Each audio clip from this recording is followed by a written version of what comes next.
Empezamos con la tercera parte del tema, en la página 106 y 107. Se llama Una sociedad desigual.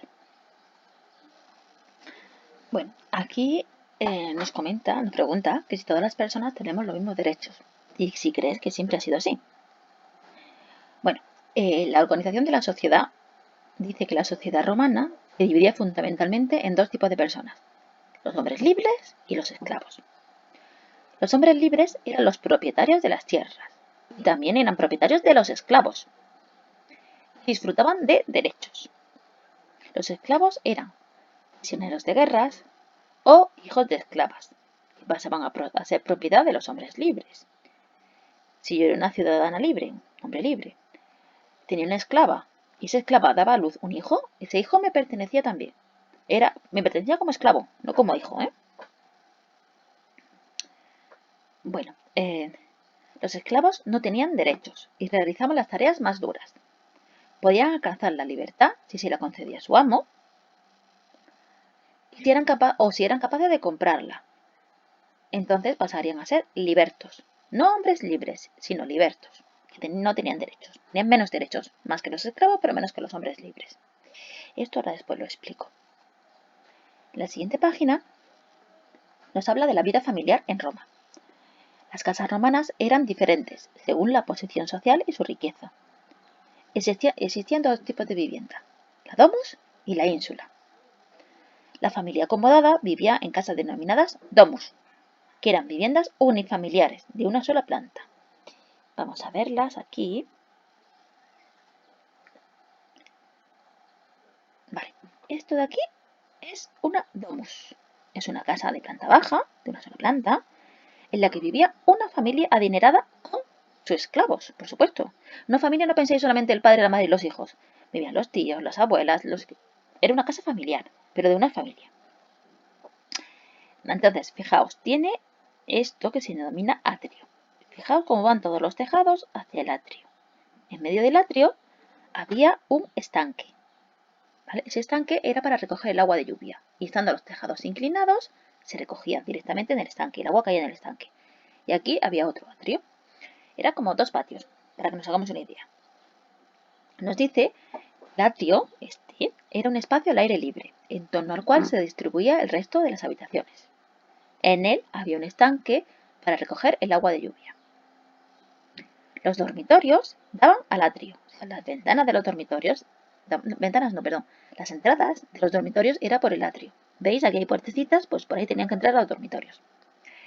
Y no solían tener ventanas al exterior, los dormitorios. Si había alguna ventana pequeñita, si alguna ventana había por ahí, eran viviendas que tenían, que eran pequeñitas, para protegerse de los ladrones, al ser pequeñas no podían entrar, y para evitar que entraran también los malos olores de la ciudad. Ahora después os comento una cosita sobre esto. También nos dice que la domus contaban con zonas que actualmente no parecen normales, pero a lo mejor entonces no. Como por ejemplo la cocina, el comedor y la despensa independientes. ¿De acuerdo? Vale, para que veamos una domus, os pongo este ejemplo también. ¿Veis? Esta estructura, lo que son las distribuciones, no tiene ventanas al exterior, o si la tiene eran muy pequeñitas. En una estaba el estanque, en otra podía haber otro estanque o una zona de recreo. Era una forma para que entrara luz a las habitaciones y se ventilaran también. Vale, y tenían generalmente dos, ¿veis? Va todo hacia adentro para recoger el agua. Tenían pequeñas cañerías, recogían como canalones actuales. Bueno, seguimos. La siguiente, lo vemos aquí ahora. A ver.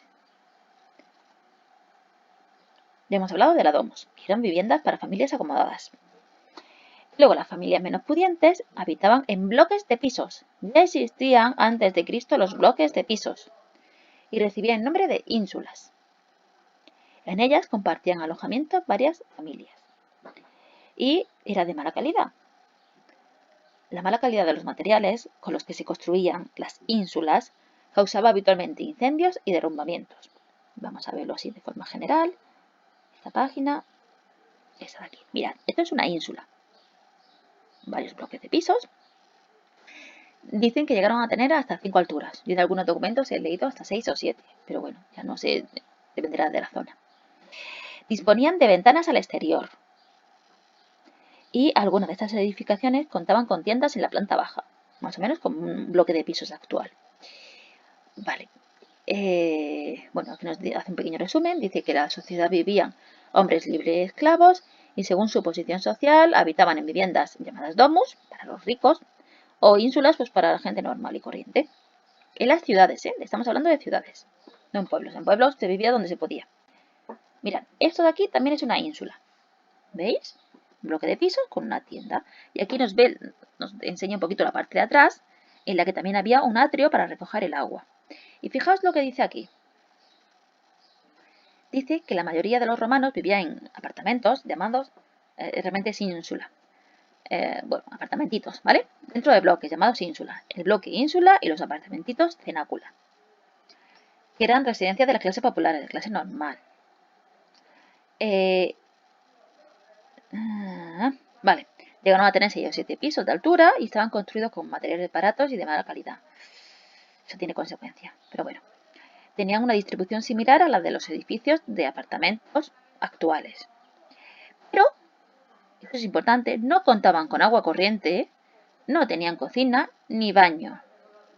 Y las heces, el pipí y la caca, las depositaban al pie de la escalera, en un recipiente común.